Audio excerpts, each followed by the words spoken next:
കോൺഗ്രസിൻ്റെ പരാജയത്തിൻ്റെ അളവ് കുറക്കാനാണ് തീവ്രവാദ ശക്തികളുമായിട്ട് ഐക്യമുണ്ടാക്കുന്നത് എന്ന് ഞങ്ങൾ ഇന്നലെ തന്നെ പറഞ്ഞതാണ്.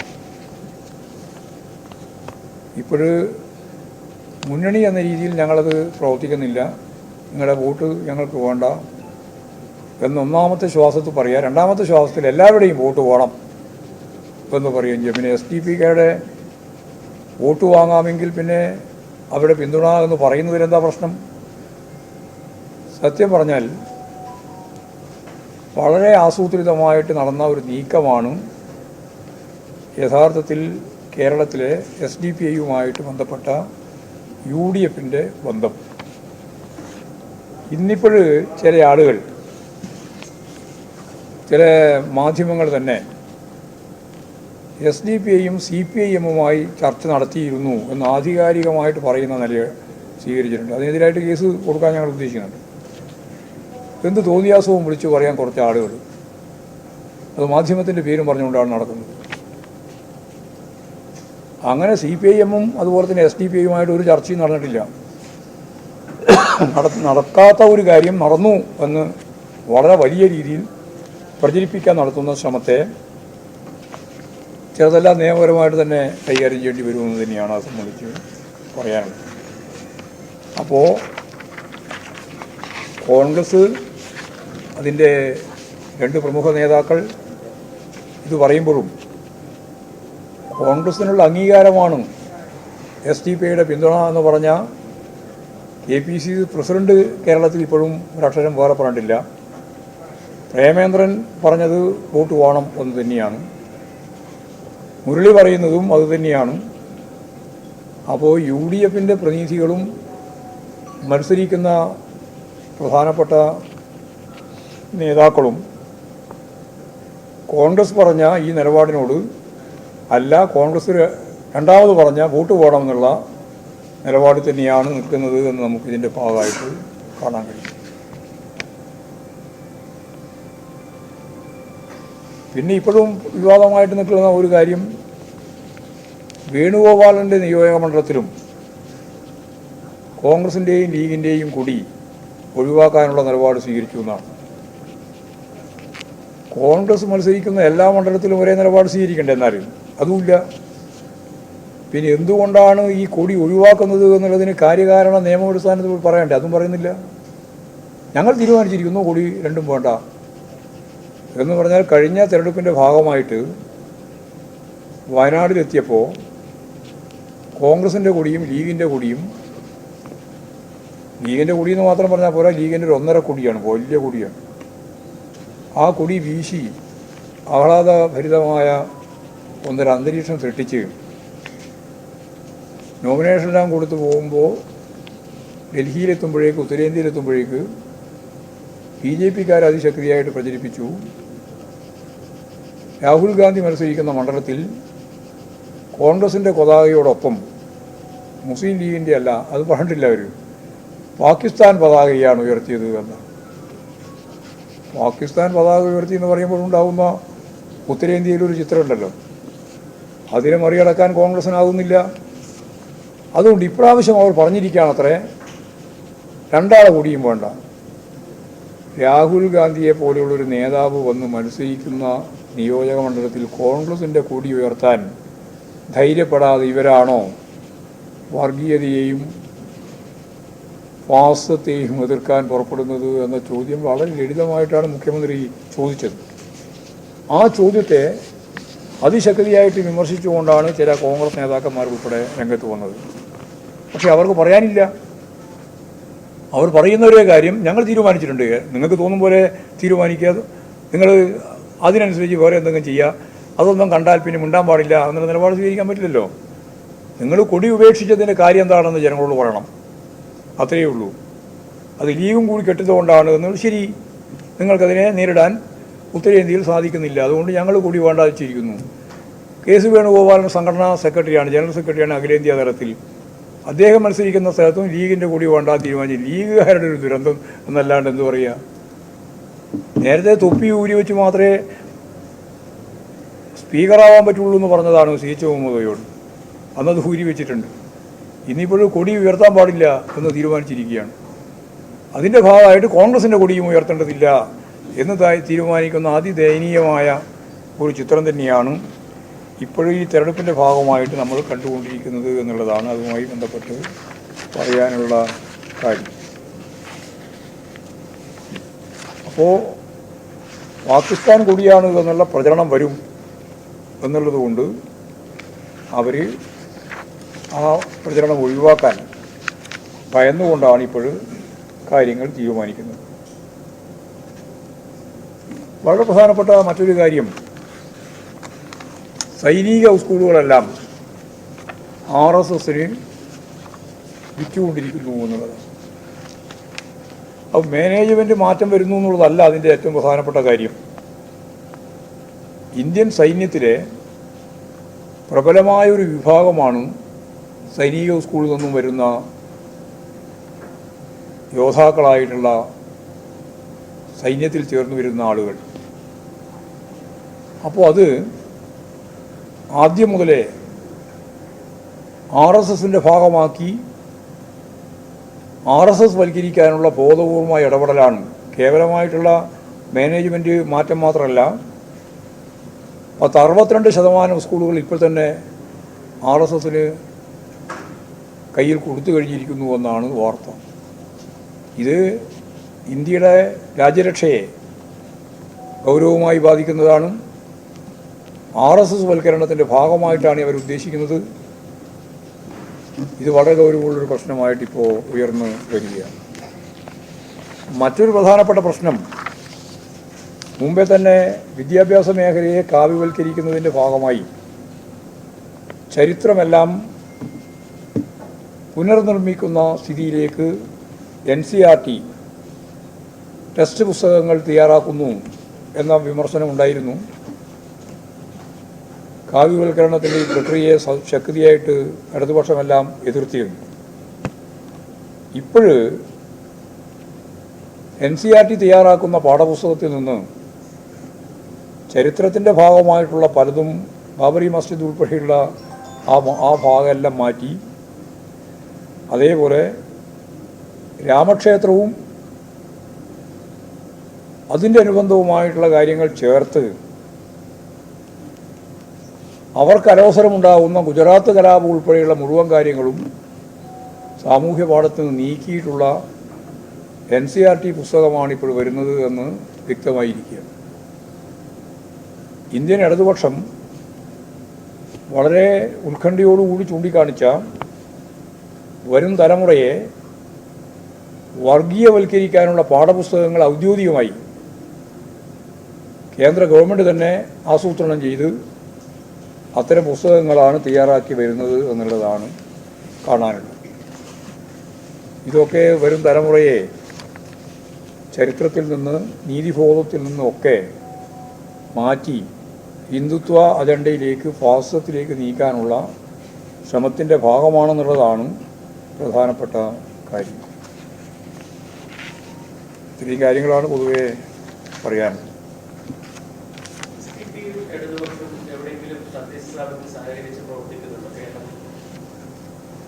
എവിടെ ഇല്ല എവിടെയില്ല, പത്തനംതിട്ട ഉൾപ്പെടെ ഇല്ല.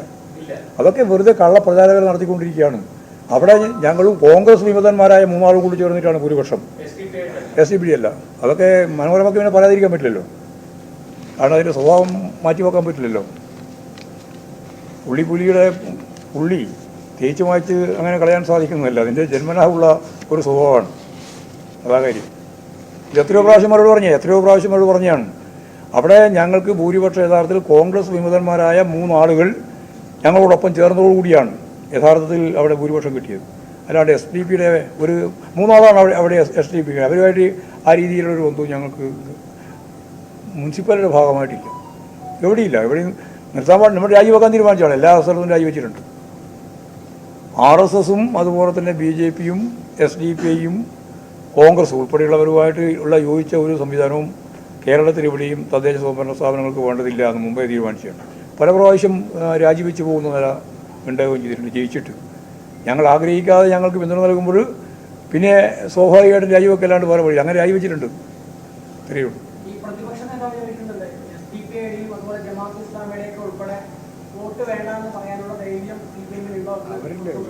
അത് നിങ്ങളല്ലേ പറഞ്ഞു. ഞങ്ങളിപ്പോൾ അങ്ങനെ ഇല്ലാത്ത കാര്യം പറയണത് കഴിയാ.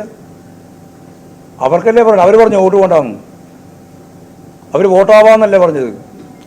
പണ്ട് അറക്കൽ ബീവിയെ കെട്ടാൻ പകുതി സമ്മതം എന്ന് പറഞ്ഞില്ലേ. അറക്കൽ ബീവിക്ക് സമ്മതമില്ല, കെട്ടാൻ പോകുന്നയാൾക്ക് സമ്മതം ഉണ്ടെന്നാ. നമ്മുടെ മുമ്പിൽ ആ പ്രശ്നം വന്നാൽ അന്നേരം ആലോചിക്കുക. EDP ഒക്കെ ജനാധിപത്യ സംവിധാനത്തിൻ്റെ ഭാഗമായിട്ട് വളരെ സജീവമായിട്ട് നിൽക്കില്ല ഇപ്പോഴും. മദനിയൊക്കെ അതിൻ്റെ അവസാനത്തെ തരത്തിലേക്ക് എത്തിച്ച് അവസാനം ജീവന് വേണ്ടി പൊരുതിക്കൊണ്ടിരിക്കുകയല്ലേ അദ്ദേഹം. ഇപ്പോൾ PDP പോലുള്ള ആളുകളെ കഴിഞ്ഞ തിരഞ്ഞെടുപ്പ് ഉൾപ്പെടെ നിരവധി തിരഞ്ഞെടുപ്പുകളുമായിട്ട് ബന്ധപ്പെട്ട് സഹകരിച്ച് പോയിട്ടുള്ളവരവരൊക്കെ. അതൊന്നൊരു ഈ പറയുന്ന വർഗീയ നിലപാടിൻ്റെ ഭാഗമായിട്ടൊന്നും കൂട്ടേണ്ട കാര്യമില്ല. PDP സഹകരിക്കുന്നുണ്ടെങ്കിൽ നമുക്ക് അന്നേരം നോക്കാമെന്നോ. അതിന് വിഷമിക്കേണ്ട നിങ്ങൾ. PDP ഒരു വർഗീയ ഈ പറയുന്ന പോലെ SDP ഭാഗമൊന്നും അല്ലല്ലോ.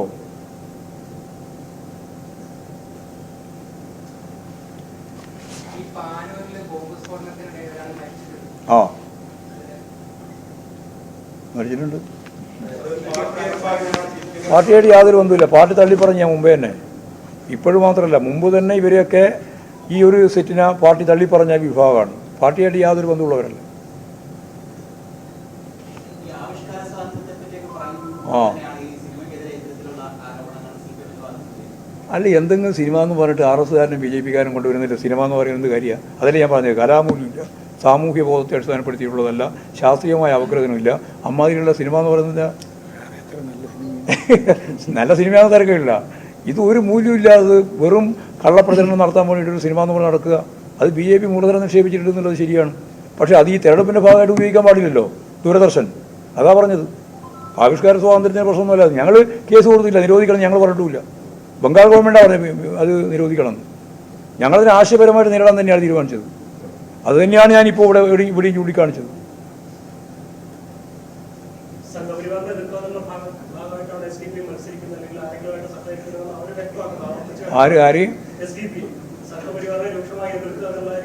സംഘപരിവാറിനെ രൂക്ഷമായി എതിർക്കുന്ന നിലപാടുണ്ടെങ്കിൽ കേരളത്തിൽ മാത്രം പോരല്ലോ, അത് അഖിലേന്ത്യാ അടിസ്ഥാനത്തിൽ വേണ്ടേ.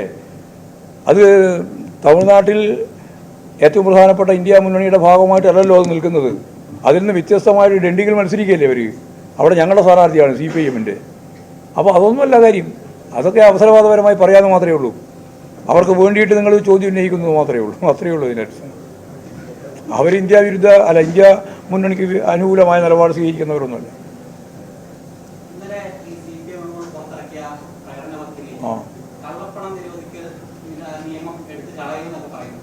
കള്ളപ്പണം അതായത് കള്ളപ്പണം നിരോധിച്ചുകൊണ്ട് ഗുണ്ടാ പണിയെടുത്തിട്ട് BJP ഗുണഭോക്താവായിട്ട് കോടിക്കണക്കിന് സ്വരൂപിച്ച ഇലക്ട്രൽ ബോണ്ട് പോലുള്ള സംഭവ കാര്യം. അതാ പറഞ്ഞ കാര്യം, അതാ പറഞ്ഞത്. അത് ഉപയോഗിച്ചിട്ട് തന്നെയാണ് അതും വാങ്ങിയത്. അത് എഴുതിക്കൊണ്ടിരുമ്പോൾ അതെല്ലാം ശ്രദ്ധിച്ച് എഴുതണം. കാരണം ഇത് ഈ പറഞ്ഞതാ പ്രശ്നം. ഇലക്ട്രൽ ബോണ്ട് എന്നുള്ള കാര്യം ഞങ്ങൾ അന്നേ എതിർത്തതാണ്.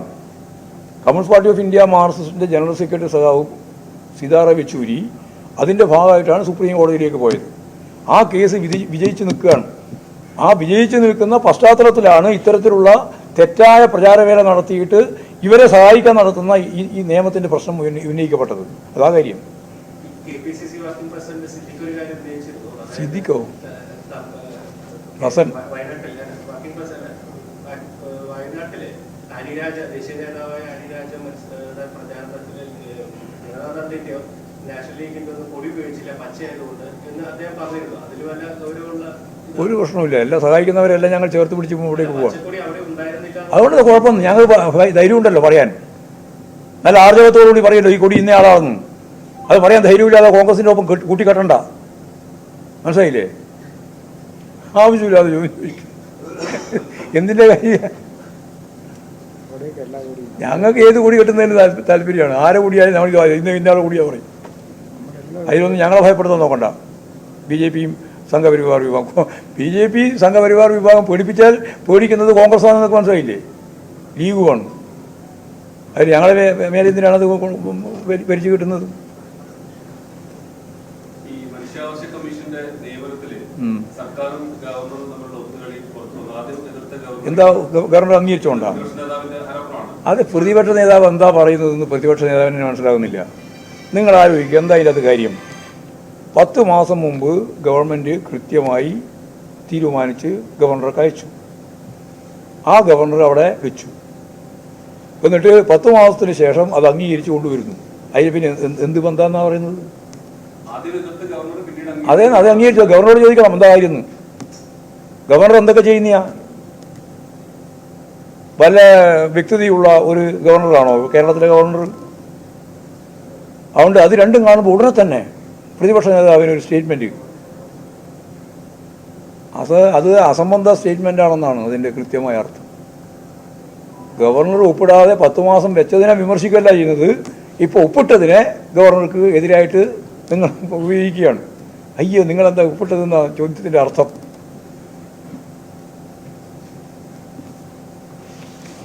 യെസ്, വേറെ നിങ്ങൾ പറയണ്ടോ? 2 മണ്ഡലം ചെയ്യും. 2 മണ്ഡലം നല്ല വൻ ഭൂരിപക്ഷത്തോടുകൂടി ചെയ്യും. കേരളത്തിലെ തരംഗമല്ലേ, വമ്പിച്ച തരംഗമാണ്, സാധാരണ തരംഗമൊന്നുമല്ല. 20 സീറ്റും. ഞാൻ പിന്നെ ഏതെങ്കിലും ഒരു സീറ്റ് കിട്ടില്ല പറയണോ?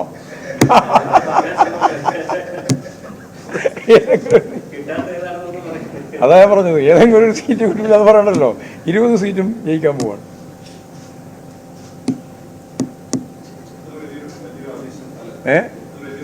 ഭയങ്കര ആവേശം എന്ന് പറഞ്ഞാൽ ഇവരെല്ലാം കാട്ടിക്കൂട്ടിയ യഥാർത്ഥത്തിൽ ഈ തെരഞ്ഞെടുപ്പ് രാഷ്ട്രീയ പ്രക്രിയ വലിയ രാഷ്ട്രീയ വിദ്യാഭ്യാസമാണ് CPM.